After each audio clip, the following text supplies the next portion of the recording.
मैं इसका एक स्टॉन्च बिलीवर हूँ कि ख़ातीन के बगैर माशरे की तरक्की नामुमकिन है, ख़ातीन के बगैर माशरा ही नामुमकिन है, तरक्की तो दूर की बात। लेकिन अब ऐसे में पाकिस्तानी ख़ातीन ने भी ज़िंदगी के हर शोबे में अपना लोहा तो मनवाया है। मुल्क की दिफा हो, खेल का मैदान, पाकिस्तानी ख़ातीन ने मर्दों के शाना बशाना पाकिस्तान के लिए काम किया है, मुल्क का नाम रोशन किया है। एक ऐसा ही पाकिस्तानी नाम है पाकिस्तानी एम्पायर सलीमा इम्तियाज़। बिल्कुल, जिन्हें अब ICC international panel of development umpires में नामजद किया गया है और वो ये अहदा पाने वाली पाकिस्तानी पहली खातून है।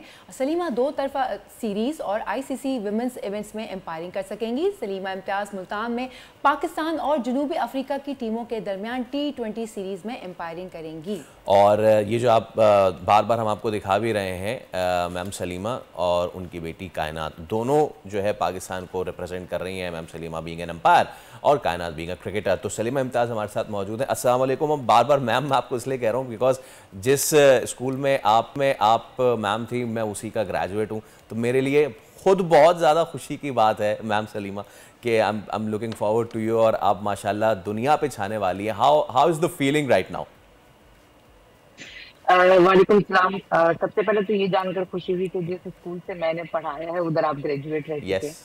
तो इट्स पहले मुझे आप स्कूल बताएंगे कौन सा स्कूल है वो? हमदर्द। क्योंकि मैं दो तीन okay okay okay now it's very nice to see my own students इतने अच्छे लेवल पे काम कर रहे हैं। जी, एम्पायरिंग बेसिकली 2006-7 में मैंने शुरू की है और बहुत इस वक्त बहुत अमेजिंग एक्सपीरियंस और बहुत अमेजिंग फीलिंग्स हैं जो शायद मैं वर्ड्स में एक्सप्रेस भी नहीं कर सकती हूँ। और बहुत ही एक अच्छी अपॉर्चुनिटी है मेरे लिए कि मैं उसको अवेल करूँ और मैं अपने आप को उस चीज़ में एक्सेल करूँ आगे जाके। बिल्कुल। सलीमा साहिबा, एक चीज़ पूछना चाहूँगी, ख़वातीन तो माशाल्लाह अब मर्दों के शाना बशाना चल ही रही हैं, लेकिन क्रिकेट एक ऐसी फील्ड अभी भी है कि ज़रा सा ख़वातीन रिलक्टेंट रहती हैं और आप माशाल्लाह पाकिस्तान की पहली खातून हैं जो आपको ये ओहदा मिला है। आई एम श्योर आपकी फीलिंग्स जो हैं वो बहुत ज़बरदस्त होंगी, लेकिन मैं जानना चाहूँगी आपका इंटरेस्ट कैसे डेवलप हुआ, आप कैसे उतरी क्रिकेट की इस फील्ड में? बेसिकली क्रिकेट जो है वो मैं मतलब अपने बचपन से ही गली मोहल्ले में तो खेलते ही रहे हैं। और जब थोड़ा बड़े हुए, मैंने शादी से पहले क्रिकेट कभी भी नेशनल लेवल पर नहीं खेली। मैंने जो भी कुछ खेला है वो सब शादी के बाद खेला है। तो हस्बैंड का बहुत सपोर्ट रहा है, उन्होंने जो है वो परमिशन दी, उन्होंने सपोर्ट किया हर चीज में। तो खेला क्रिकेट और उसी साल जो है इत्तेफाक की बात है कि कायनात ने भी क्रिकेट खेलनी शुरू की थी। तो हम दोनों जब साथ खेल रहे थे एक टूर्नामेंट में, तो उसके बाद फिर मुझे ऐसा लगा कि नहीं, कायनात को खेलना ज्यादा जरूरी है। और उसी साल जो है वो पाकिस्तान क्रिकेट बोर्ड ने एम्पायरिंग कोर्स कंडक्ट किया था। तो मैंने क्रिकेट से पीछे हट के और मैंने एम्पायरिंग की तरफ अपने आप को शिफ्ट किया कि मैं एज एन एम्पायर जो है वो खुद को इंट्रोड्यूस करवाऊं इंस्टेड ऑफ क्रिकेट पे। तो इस तरह मैं एम्पायरिंग की तरफ आ गई और कायनात को हमने क्रिकेट की तरफ धकेल दिया था। अच्छा मैम, मैं कायनात की भी आपसे ज़रूर बात करूँगा, लेकिन क्रिकेट जो है जब आप देखें, आपके तो हस्बैंड सपोर्टिव थे माशाल्लाह से, आपने ये खेला। हमारे होता है मिडिल क्लास फैमिलीज़ में कि बेटा डॉक्टर इंजीनियर बन जाओ, क्रिकेट में क्या रखा है खेल वेल में ना, तो इसके लिए फैमिली सपोर्ट बड़ा ज़रूरी होता है। लेकिन अब ये बताना बड़ा ज़रूरी है कि भाई क्रिकेट एक फील्ड में आप सिर्फ गेंद बल्ला नहीं थाम रहे, यू बीइंग एन एम्पायर, इसके अलावा हमारे बहुत सारे दोस्त ब्रॉडकास्टिंग में, कमेंटेटर्स, फिर डेटा एनालिस्ट, इतनी ज़्यादा ये फील्ड फैल गई है। तो आप एनकरेज करेंगी लोगों को कि भाई कि आप सिर्फ अगर क्रिकेट का शौक है तो सिर्फ क्रिकेट में सिर्फ गेंद बल्ला नहीं रह गए, there are so many other things to do. Yeah definitely cricket is a very vast field. सिर्फ क्रिकेट में हकीकतन सिर्फ गेंद और बल्ला ही नहीं है। बेसिकली तो वो गेंद बल्ला भी बहुत इंटरेस्टिंग है और उसमें भी बहुत मजा आता है खेलने के लिए। तो मेरा तो स्पेशली गर्ल्स के पेरेंट्स को बहुत एक पैगाम है कि अपने बच्चों को कभी भी आगे बढ़ने से किसी भी चीज में मत रोकें।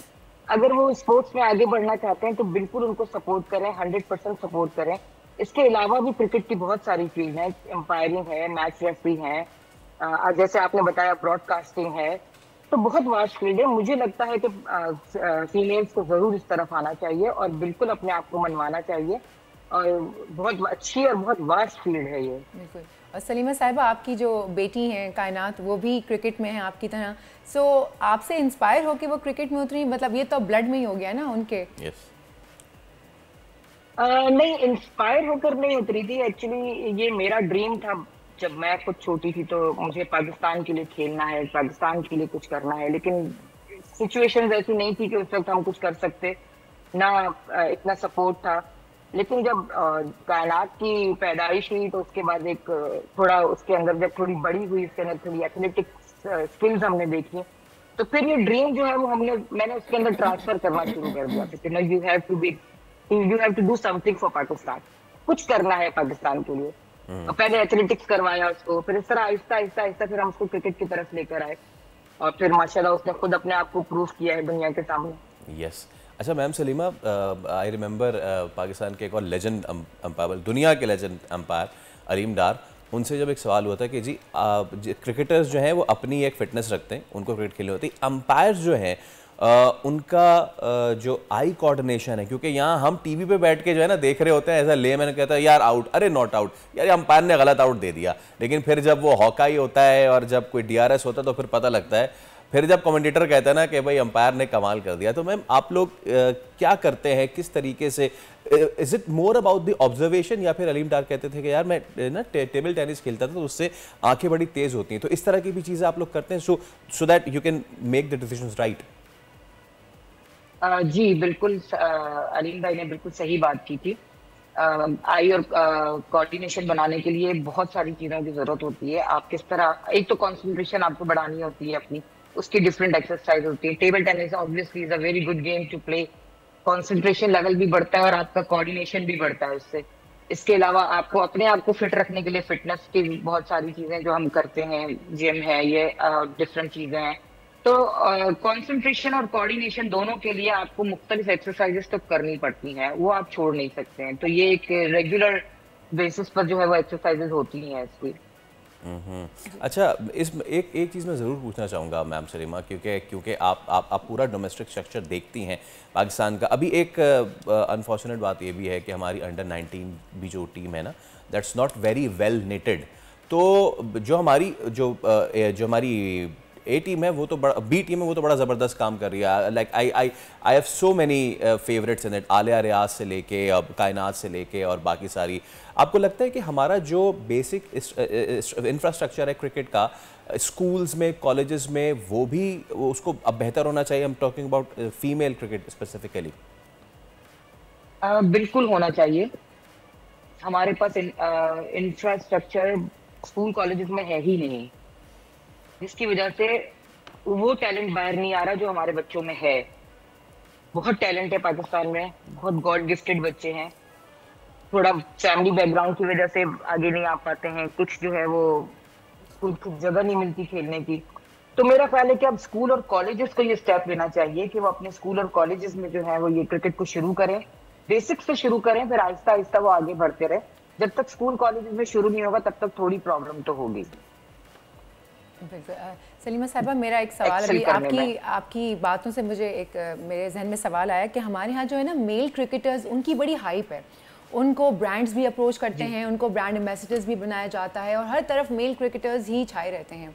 हमारी फीमेल क्रिकेटर्स के पास ऐसी क्या कमी है? उनके पास क्या स्पॉन्सर्स नहीं हैं, ट्रेनिंग्स में कमी, क्या ऐसी कमी है कि इतना वाज़ह फ़र्क है हमारी पाकिस्तानी मेल क्रिकेट टीम में और फीमेल क्रिकेट टीम में? देखिए, मैं इस बारे में ज्यादा तो आपको कुछ नहीं बता सकती क्योंकि मैं उस फील्ड में इस वक्त उस तरफ हूँ नहीं, लेकिन स्पॉन्सर्स की कमी होती है फीमेल क्रिकेट में, ये बात तो हमें पता है, अंदाजा भी है।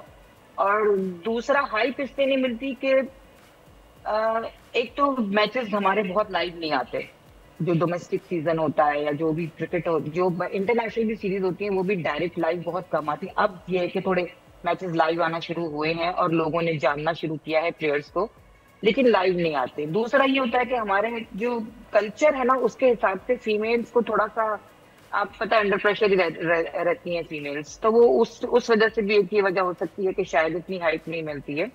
अदरवाइज हमारी प्लेयर्स में कोई कमी नहीं है, सब बहुत अच्छी हैं, बहुत मेहनत करती हैं और बहुत अच्छा खेल पेश करती हैं। बस यही है कि थोड़ा कल्चरल इफेक्ट्स पड़ते हैं। बिल्कुल ऐसे हो सकता है, आपकी बात से एग्री करती हूँ मैं। वैसे अगर आपसे एक और सवाल मेरे जहन में, अगर किसी बॉलर ने अपील की और आपने आउट नहीं दिया, और समटाइम्स होता है ना वो गुस्सा दिखाना शुरू कर देते हैं, तो आपने उस सिचुएशन को कैसे हैंडल किया? जब आउट दे दिया तो दे दिया, उसमें तो वो गुस्सा दिखाएं या कुछ भी करें उस वक्त तो हम कोई रिएक्शन तो शो नहीं करना है, क्योंकि हम करते भी नहीं है रिएक्शन शो।